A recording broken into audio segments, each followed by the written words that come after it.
minamahal, again, Alicia ninyo. Nagbabalik muli para sa ating panibagong video. So, nakikita nyo mga minamahal yung mukha ni Senator Joel Villanueva na kung saan nandoon yung ines, yung galit, yung pagkapikon. Dito nga po mga minamahal kay Ping Lacson. Kaya ata siguro gusto na nilang palitan, no? Itong si Tito Soto bilang Senate President kasi gusto na din talaga nila mapalitan sa Blue Ribbon Committee itong si Ping Lacson. Tama ba? Siguro nagsimula, I think, ang rego doon sa Blue Ribbon Committee. I mean, nagsimula yung ugong-ugong na patalsikin bilang Senate President itong si Tito Soto. Siguro, I think, sa Blue Ribbon Committee talaga nagsimula yan. Nung, diba, pinapakasuhan. Oo. Itong mga senador na to, na si Chis Escudero, diba, si Joel Villanueva, at itong si Jinggoy QT.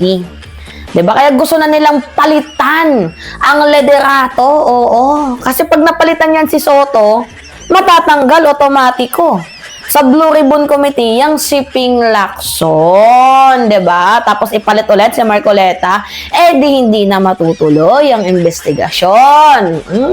Gala ninyo, hindi namin alam 'yan ha.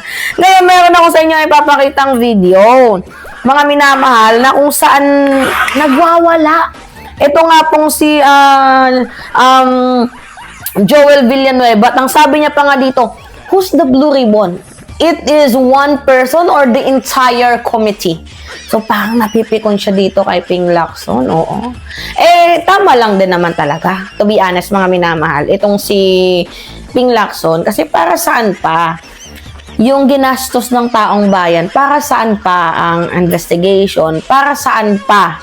Diba mga minamahal, itong ginawa nating pag-attend ng hearing, itong mga nakitang ebidensya, para saan pa kung walang makakasuhan? So ano yung purpose nun, mga minamahal?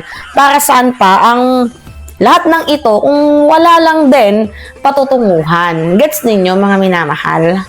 Alright, so eto, panoodin natin tong video nga po mga minamahal ni wait lang. Ito. Pakita natin sa inyo. Who's the Blue Ribbon? Sir, sa the draft report, sir. One person or the entire committee? Sir, no, it's just a draft yet. Draft pa lang. Just the committee or the person? Who's the Blue Ribbon, sir? Who's the Blue Ribbon? Sir, sa the draft report, sir. One person or the entire committee? Sir, no, it's just a draft yet. Draft pa lang. Just the committee or the person? Ang yabang ni Villanueva mga minamahal, para yung mga nagre-report, atrasan niya, tapos balagbag niyang sagutin. Tapos titirahin itong si Ping Lacson. Medyo napaghalataan din talaga itong si Villanueva. Anyway, hindi ka ba nagtataka, Joel Villanueva? Diba? Hindi ka ba nagtataka? Laging ang baha dyan sa inyo Tapos hindi mo alam na may ghost project. Tapos pag nahuli ka, nung nahuli ka, medyo napitpit ka, sasabihin mo, kasalanan naman yan ng mga taga DPWH. Tapos ililigtas mo yung sarili mo. Diba mga minamahal? Kaya yung ginawa ni Ping Lacson na Senate Blue Ribbon Committee na yan yung investigation niya. Actually, sobrang ganda niyan. To be honest, tingnan nyo nga, may nasampulan na si Bong Revilla. Tapos, balak ng pakasuhan. Ito nga, pakita ko nga sa inyo yung video, mga minamahal. Balak na, mga minamahal, na sampahan ng kaso.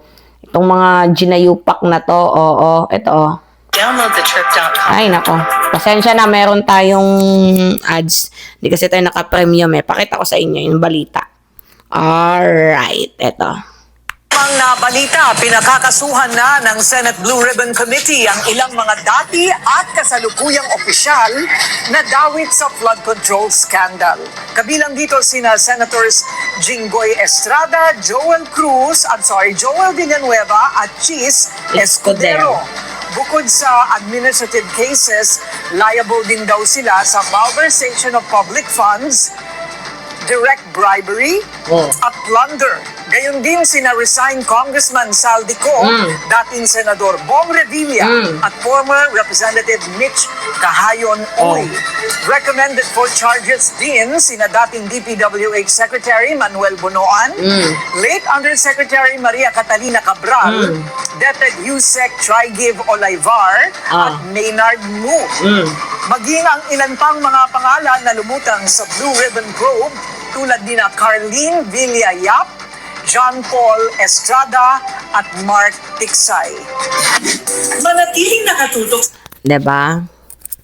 So, dyan ata din, I think, diba, sabi ko nga sa inyo, nagsimula mga minamahal, yang regodon na yan. Actually, kasuhan dapat yan kasi mga feeling untouchable yung mga taong yan, no? Diba? Tapos ngayon natin mapapatunayan na hindi pala totoo yung, diba, yung isa may simbahan pa, diba? Tapos, maka-Diyos daw. Tapos malaman-laman natin, isa din palang dakilang magna. Diba, mga minamahal, o, diba? O, see? Ginagamit niyo pa yung Diyos para sa pansariling kapakanan ninyo. Di ba kayo nahihiya? Di ba naturingan kayong ganito ganyan? May pangalan kayong pinangahawakan? Kasi hindi nyo na dapat talaga pinapasok yung politika na yan. Pero wala tayong magagawa kung yung politika ginagawa nilang negosyo. Eh yung iba dyan, sanay na sa nakawan eh. Bong Revilla, paulit-ulit na yan, hindi pa ginalingan. Sino pa ba? Jinggoy Cutie, ganun pa din. Nasangkot na din yan yung isa dyan, yung piling pastor. Medyo inulit lang eh. Diba? Tapos ngayon, kayo pa yung galit. Kayo pa yung parang gustong manakit. Parang kala nyo, kayo yung aping-ape. Diba? Tapos magmamayabang kayo na parang feeling nyo, untouchable kayo. Walang ganun, uy. Diba mga minamahal?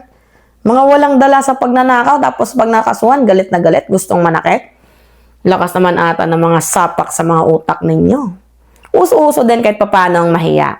Alright, mga minamahal, yun po. Pahingin lang po ako ng comments, likes, and share. And also, don't forget to click the subscribe. And always nyo pong i-hit ang notification bell para lagi kayong na-update sa mga video na ina-upload natin. Maraming salamat at ingat, mga kababayan.